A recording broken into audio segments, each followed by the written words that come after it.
Immigration database check করে এখন পর্যন্ত তাদের পালিয়ে যাওয়ার কোনো তথ্য পাওয়া যায়নি। সন্দেহভাজন ব্যক্তিরা যেন সীমান্ত পার না হতে পারে সেই জন্য তাদের পাসপোর্ট সংগ্রহ করে পাসপোর্ট ব্লক করে দেওয়া হয়েছে। সীমান্তে অতিরিক্ত সতর্কতা জারি করা হয়েছে। এছাড়াও সন্দেহভাজন ব্যক্তিদেরকে গ্রেফতারের সহযোগিতার জন্য গণপ্রজাতন্ত্রী বাংলাদেশ সরকারের পক্ষ থেকে 50 লাখ টাকা পুরস্কার ঘোষণা করা হয়েছে। ইতিমধ্যে শেরপুরের নলিতাবাড়ি এলাকায় অভিযান পরিচালনা করে সীমান্ত দিয়ে লোক পারাপার যারা করে এই জড়িত সন্দেহে আমরা 2 জনকে গ্রেফতার করতে সক্ষম হয়েছি, তাদেরকে নিয়ে আসছি। আর র্যাব মোটর সাইকেলের যে মালিক মনে করছে এরকম একজনকে র্যাব আটক করে আমাদের হাতে সোপর্দ করেছে।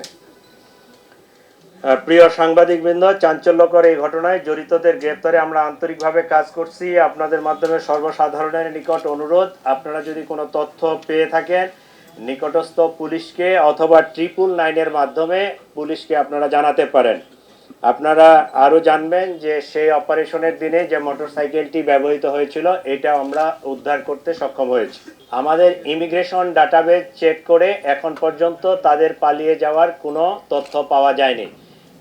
আমরা ফয়সালের পাসপোর্ট নাম্বারটা পেয়েছি, তার সর্বশেষ যে ট্রাভেল পাওয়া গেছে সেটা জুলাইয়ে সম্ভবত, সেটা থাইল্যান্ড থেকে সে আসছে, দেশে ইন করছে। এরপরে ইমিগ্রেশন ডাটাবেজে আর তার ডিপারচারের কোনো তথ্য নেই।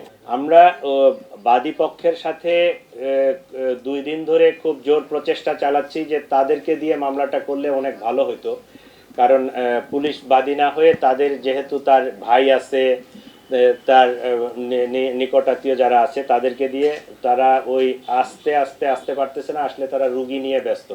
তো জিনিসটা সুন্দরভাবে জিডি করা আছে, আমরা অলরেডি এফআইআর ড্রাফটও করছি। আজকে আমরা সিদ্ধান্ত নিচ্ছি যে তারা যদি নাই আসে সেক্ষেত্রে আমরা ট্রাই করব যে এফআইআরটা নিয়ে ওই হাসপাতাল থেকে তাদেরকে সিগনেচার করে নিয়ে আসা যায় কিনা। যদি সিগনেচার তারা করে দিল, না হলে আমরা পুলিশ বাদী হয়ে মামলাটা রেকর্ড করে ফেলবো। খবরের কাগজ, নিখাত, নির্ভীক, নিরপেক্ষ।